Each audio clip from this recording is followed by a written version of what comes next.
Hey everyone, welcome to another deep dive, and this time we're getting into some pretty interesting territory. We're going to be exploring the female orgasm, Oh, and we're not just skimming the surface. We're diving deep into a book called The Female Orgasm, The Search for Feminine Pleasures.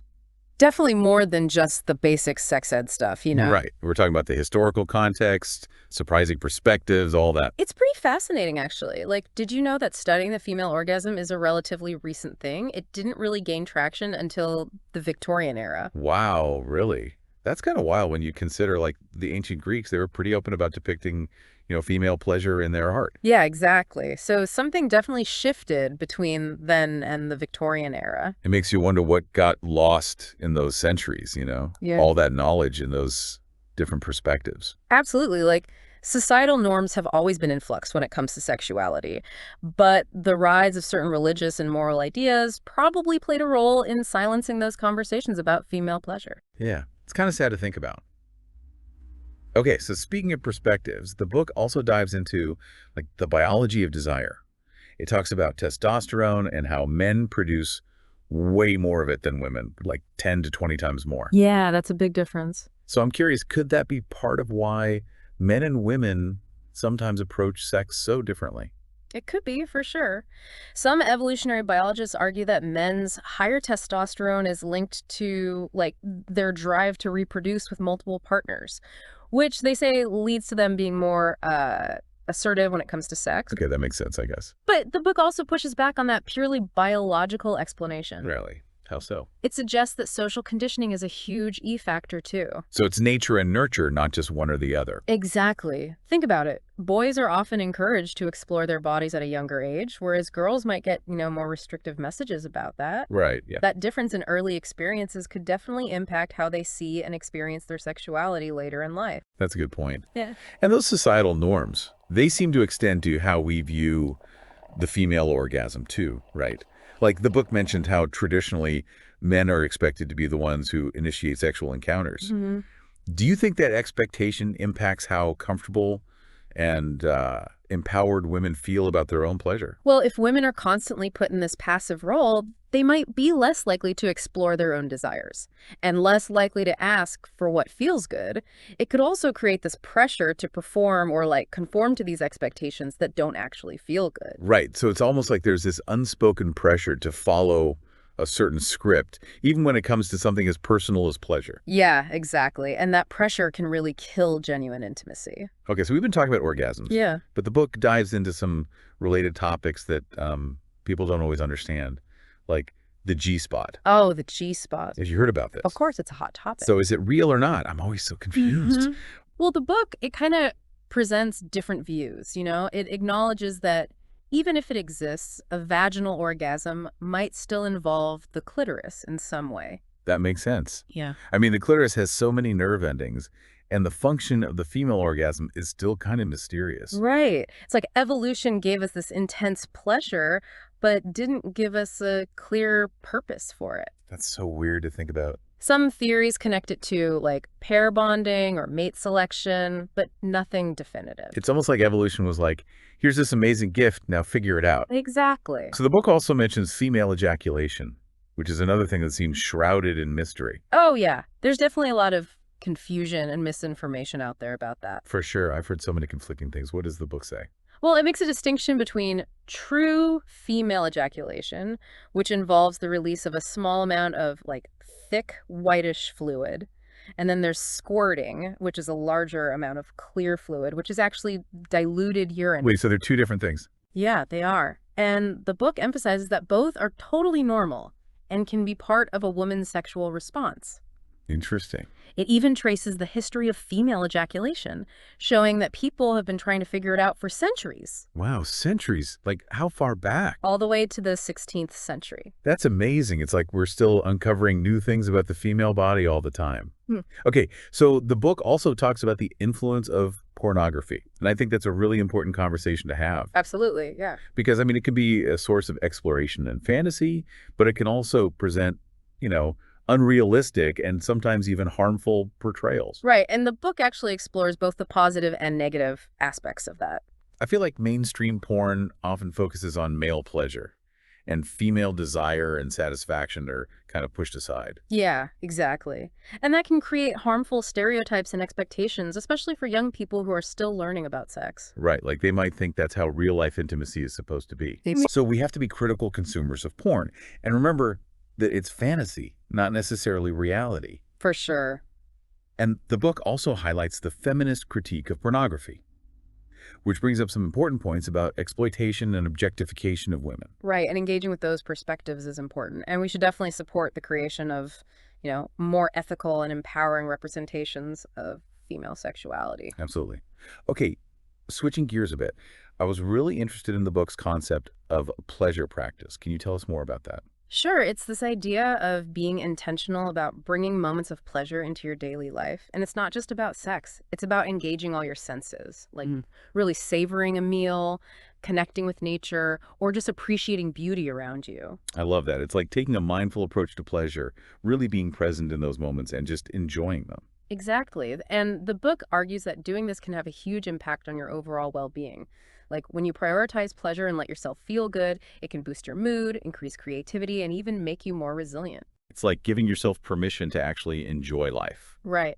And speaking of giving yourself permission, the book also has a really positive view of masturbation. Okay, interesting. It celebrates it as a tool for self-discovery and pleasure, and encourages women to explore their own bodies and desires without feeling shame or judgment. It's about taking ownership of your own sexuality. Exactly. And it's fascinating to see how attitudes towards masturbation have changed over time. Like in France, the number of women who say they masturbate jumped from 19% in the 1970s to 76% in 2017. Wow, that's a huge increase. It seems like we're finally starting to move past some of those old taboos and really embrace female pleasure. I hope so. But it's also important to acknowledge that many women still face challenges when it comes to achieving sexual pleasure. And the book discusses a range of factors that can contribute to those challenges. Like what? Well, it could be physical issues like hormonal changes or vaginal dryness. It could be emotional or psychological barriers, relationship dynamics, past experiences, even trauma. That's a lot to consider. It is, and it's so important to normalize these challenges and let women know they're not alone. Absolutely. And if you're struggling, seeking professional help can be really helpful, whether it's sex therapy or medical consultation. There's no shame in asking for support. Well said. Now, before we wrap up this part, I wanted to touch on something else the book discusses. Asexuality. Oh, right. It handles it with a lot of sensitivity. Can you tell us more about how the book addresses asexuality? Of course, it defines asexuality as a lack of sexual attraction to others and emphasizes that it's a completely valid sexual orientation, just like any other. Right, it's not a disorder or a choice. Yeah. It's just natural variation in human sexuality. Exactly. And just because someone doesn't experience sexual attraction doesn't mean they can't have fulfilling relationships. That's so important to remember. It's about expanding our understanding of sexuality and recognizing that there's no one-size-fits-all definition. Well said. And speaking of expanding our understanding, the book also delves into another topic that often makes people uncomfortable: anal sex. I think this is something that needs to be talked about more openly. Absolutely. And the book approaches it in a very informative way, talking about both the pleasures and the risks. Right, like it's important to be aware of the risks, like injury or STIs. Exactly. And it really emphasizes the importance of consent, communication, and preparation. So basically, approaching it with care and consideration, just like any other sexual activity. Exactly. And it does a great job of demystifying anal sex and providing accurate information without judgment. Now, before we move on to the final part of our deep dive, Yeah. I wanted to get your thoughts on the challenges that women over 45 often face with achieving orgasm. Oh, yeah. That's an important topic because so many women experience changes in their bodies and hormones as they age. And the book actually mentions that 23% of women between 57 and 85 reported feeling no pleasure during sexual activity. That's significant. And a lot of them were bothered by it. Which just highlights how important it is to have more awareness and support for women going through these changes. So what are some of the factors that can contribute to these challenges? Well, hormonal changes, especially the decline in estrogen during menopause, can be a big one. This can lead to vaginal dryness, which can make sex uncomfortable or even painful. Right. And then there are psychological factors like stress and anxiety, certain medical conditions and medications. It sounds like it's important for women to talk to their healthcare providers if they're experiencing any issues. Absolutely. And one of the key takeaways from the book is that it's never too late to prioritize your sexual health and well-being. There are treatments for many of these issues, and things women can do on their own, like using lubricants or practicing mindfulness techniques. That's good to know. Now, before we move on, I wanted to circle back to that concept of a pleasure practice. Yeah, I think it's something a lot of our listeners could benefit from. I agree, especially in today's world where it's so easy to get caught up in the busyness of life. And forget to prioritize our own pleasure and well-being. Exactly. So that's where the pleasure practice comes in. It's about consciously choosing to do things that bring you joy. Whether it's something small, like enjoying a cup of tea, or something more indulgent, like getting a massage. It's about giving yourself permission to experience pleasure, not just as a fleeting moment, but as a regular part of your life. And what's amazing is that it can have such a positive impact on your life overall. When you feel good, you're more likely to be kind to yourself and others. You're more creative and productive, and you're just more resilient. It's like those moments of pleasure become little reserves of joy that you can draw on when you need them. Exactly. And the book really emphasizes the importance of pleasure in all aspects of life, not just sex. So it's about reclaiming pleasure as a source of strength, creativity, and connection. Absolutely. Okay, so as we get ready to wrap up this part, I wanted to ask you a question that I think is at the heart of all of this. Why is it so important for us to be talking about female pleasure, both individually and as a society? That's a great question. On a personal level, I think understanding and embracing your own pleasure is about self-care and self-love, It's about really knowing your own body and what feels good to you. and being able to communicate that to your partner. Exactly. But what about on a societal level? Well, talking about female pleasure challenges those taboos and stereotypes that have silenced women for far too long. It's about reclaiming female sexuality as something positive and powerful and worthy of respect and celebration. And shifting that narrative from shame to empowerment. Exactly. I think having these conversations openly and honestly can create a more equitable and pleasurable world for everyone. I love that, and I'm so glad we're having this conversation. I'm excited to see where it leads us in the final part of our deep dive. It can be a real game changer. Totally. Okay, so we've covered a lot about orgasms, but the book also goes into some related topics, things that are often kind of mysterious or even misunderstood, like female ejaculation. Oh, I've yeah. heard so many different things about it. Right. There's a lot of confusion out there. What does the book say?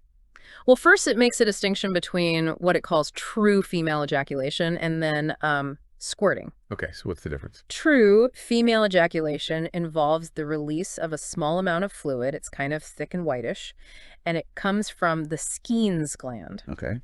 Squirting, on the other hand, is expelling a larger amount of clear fluid, which is actually diluted urine. Oh, wow, so they're totally different. Yeah, and the book emphasizes that both are completely normal That's good to know. and can be part of a woman's sexual response. Interesting. It even traces the history of female ejaculation, like how people have been trying to understand it for centuries. Wow, really? That's fascinating. Yeah, going all the way back to the 16th century. It's amazing how much we're still learning about the female body. Okay, so switching gears a bit, the book also talks about the influence of pornography on our understanding of sex, and I think that's something we should definitely talk about. I agree. Because on the one hand, it can be a way to explore fantasies and stuff, but it can also present these, really unrealistic and sometimes even harmful portrayals. Yeah, and the book explores both sides of that. I feel like a lot of mainstream pornography focuses so much on male pleasure, and female desire and satisfaction are kind of left out. Exactly, and that can perpetuate these harmful stereotypes and create unrealistic expectations, especially for young people. Right, because they might think that's how sex is supposed to be in real life. Exactly. So it's really important to be critical of what we see in porn and remember that it's a fantasy world, not necessarily a reflection of real intimacy. For sure. And the book also talks about the feminist critique of pornography, which raises concerns about exploitation and objectification of women. Right, and I think it's important to engage with those perspectives too, and support the creation of more ethical and empowering representations of female sexuality. Absolutely.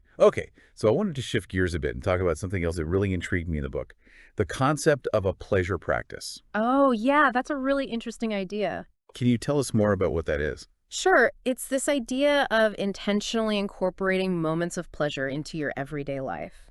And it's not just about sex, it's about engaging all your senses. Okay. Like really savoring a delicious meal or taking the time to appreciate the beauty of nature.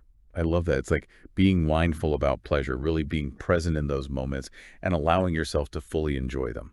Exactly. And the book argues that cultivating this kind of pleasure practice can have a huge impact on your overall well-being. I could see that. Like when you prioritize pleasure and allow yourself to feel good, it can boost your mood, increase your creativity, even make you more resilient to stress. It's like giving yourself permission to actually enjoy life, not just go through the motions. Right.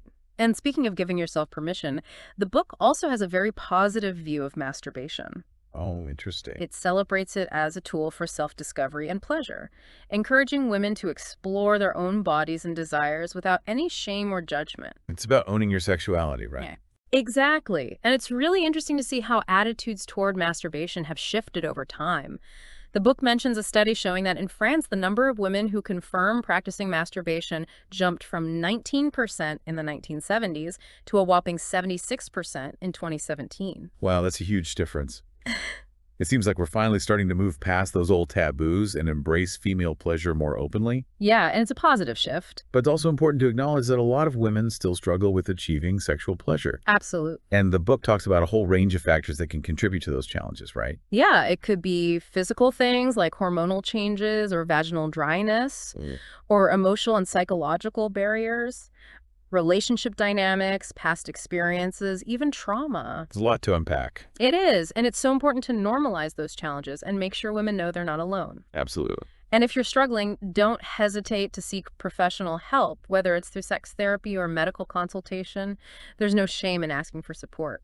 Well said.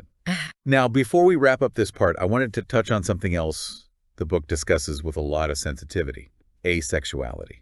Oh, right. Can you tell us a little more about how it's addressed in the book? Sure. The book defines asexuality as a lack of sexual attraction to others.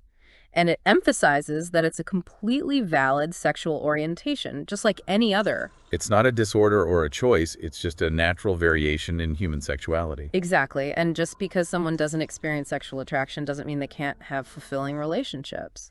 That's so important to remember. It's about broadening our understanding of sexuality and recognizing that there's no single definition that fits everyone. Well said. And speaking of broadening our understanding, the book also delves into another topic that's often considered taboo: anal sex. Yeah, I think it's something that deserves more open and honest discussion. absolutely. And the book approaches it in a very informative and non-judgmental way. Okay. It talks about both the pleasures and the risks. Right, it's important to be aware of the potential risks, like injury and STIs. Exactly. And it really emphasizes the importance of consent, communication, and preparation. So basically approaching it with care and consideration, just like any other sexual activity. Exactly. The book does a great job of demystifying anal sex and providing accurate information. Yeah, before we move on to the final part, I wanted to get your thoughts on the challenges that women over 45 often face when it comes to achieving orgasm. Yeah, that's an important topic to address because as women age, they experience changes in their bodies and hormones that can affect their sexual response. For sure. And the book mentions that 23% of women between the ages of 57 and 85 reported feeling no pleasure during sexual activity. Right, and a significant number of those women were bothered by this lack of pleasure. So it's not just a physical thing, it's emotional too. Exactly. What are some of the factors that contribute to these challenges? Well, hormonal changes are a big one, especially the decline in estrogen that happens during menopause. This can lead to vaginal dryness, which can make sex uncomfortable or even painful. Right. And then there are psychological factors like stress and anxiety, as well as certain medical conditions and medications. So it sounds like it's important for women to talk to their healthcare provider if they're having any issues. Absolutely. And one of the key takeaways from this section of the book is that it's never too late to prioritize your sexual health and well-being. That's good to hear. There are treatments available for many of these issues. And there are also things women can do on their own, like using lubricants and practicing mindfulness techniques. So there are options. Yes, definitely. Okay, so before we move on to the final part of our deep dive, I wanted to circle back to that concept of a pleasure practice. Oh, yeah. I think this is something that could really benefit a lot of our listeners. I agree. Especially in today's busy world, it's so easy to get caught up in the daily grind and forget to prioritize our own pleasure and well-being. Right, like we're constantly on autopilot, rushing from one thing to the next.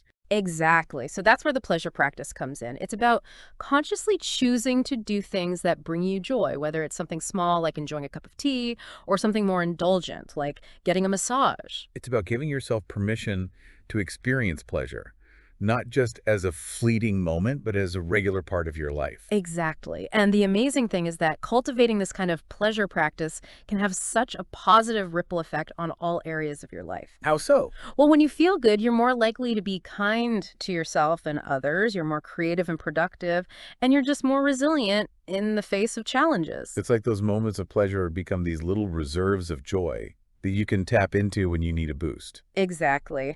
And the book does a great job of highlighting the importance of pleasure, not just in the context of sex, but in all aspects of life. It's about reclaiming pleasure as a source of strength and creativity and connection. Okay, so before we head into the final part of our deep dive, I wanted to ask you a question that I think is really at the heart of this whole conversation. Why is it so important for us to be talking about female pleasure, both on an individual level and as a society? That's a great question. On a personal level, I think understanding and embracing your own pleasure is all about self-care and self-love. It's about knowing your own body and what feels good to you and being able to communicate that to your partner. Exactly. And what about on a societal level? Well, I think talking about female pleasure challenges those deeply ingrained taboos and stereotypes that have silenced women for far too long. Right. It's about reclaiming female sexuality as something positive and powerful and worthy of respect and celebration. And shifting that narrative from shame and silence to one of empowerment and joy. Exactly. I think having these conversations openly and honestly can help create a more equitable and pleasurable world for everyone. I love that. I'm so glad we're having this conversation. I'm excited to see where it leads us in the final part of our deep dive. We've covered so much in this deep dive already. From the history and biology of the female orgasm to all the cultural and social stuff that shapes how we think about it. But as we wrap up our exploration of this book, The Female Orgasm, The Search for Feminine Pleasures, I want to focus on one last thing that I think is super important. Okay, what's that? Communication. It seems obvious. But the book really hammers home how crucial it is to have open and honest communication when it comes to sex and relationships. Oh, yeah, for sure. Communication is key for any healthy relationship, but especially when it comes to intimacy. So what does that look like in practice? Well, it's about feeling safe enough to share your desires and boundaries with your partner, and even your fears. It's being vulnerable. Exactly. And it's a two-way street. It's not just about expressing your own needs, but also truly listening to your partner and hearing what they have to say. It's about creating that space where you both feel seen and respected. Exactly. It can be tough to be that open, but it's so worth it. Good communication deepens your connection, builds trust, and ultimately leads to a more satisfying experience for both of you. Makes sense, but being honest, sometimes talking about sex can feel awkward, even with someone you're close to. Does the book offer any tips on how to make those conversations a little easier? It does. It suggests starting small, like maybe sharing something you enjoyed from a previous experience, or expressing curiosity about something you'd like to try. Oh, okay. And it emphasizes the importance of creating a judgment-free zone. So you both feel comfortable being honest and vulnerable. Exactly. And remember, communication is an ongoing thing. It's not just one conversation. It's a series of little moments that help you connect on a deeper level. I like that. It's about building intimacy through those everyday interactions. Exactly. And the book also points out that communication isn't just about words. It's also about nonverbal cues, like touch and eye contact. Oh, right. Paying attention to those cues can help you better understand your partner's needs and desires. It's like learning each other's love language, but for pleasure. I love that analogy. And just like with any language, it takes practice and patience. But the effort is so worth it. Couldn't agree more. Well, folks, that brings us to the end of our deep dive into the female orgasm, the search for feminine pleasures. We've explored a lot, from the history and biology to the social and cultural influences, and even some of the challenges and joys of female sexuality. It's been quite a journey. It really has. So as we wrap up, I'm curious to hear what resonated most with you from our discussion. For me, it's the focus on self-discovery and that idea of cultivating a pleasure practice. It's a great reminder that pleasure is something we can actively seek out and create in our lives. I love that. And for me, it's got to be the importance of communication. Being able to openly and honestly talk with your partner about what feels good, what doesn't, and what you're curious about. Those are both great takeaways. And as we close out this episode, we want to leave you with something to think about. The book encourages us to really question those messages we've received about female sexuality, especially the ones that don't serve us anymore. Yeah. So our question for you is, what steps can you take to embrace and celebrate your own pleasure, both in and out of the bedroom? That's a powerful question to ponder. We hope it inspires you to continue exploring your relationship with pleasure and to advocate for a more open and accepting approach to female sexuality in our society. Thanks for joining us on this deep dive. We'll catch you next time.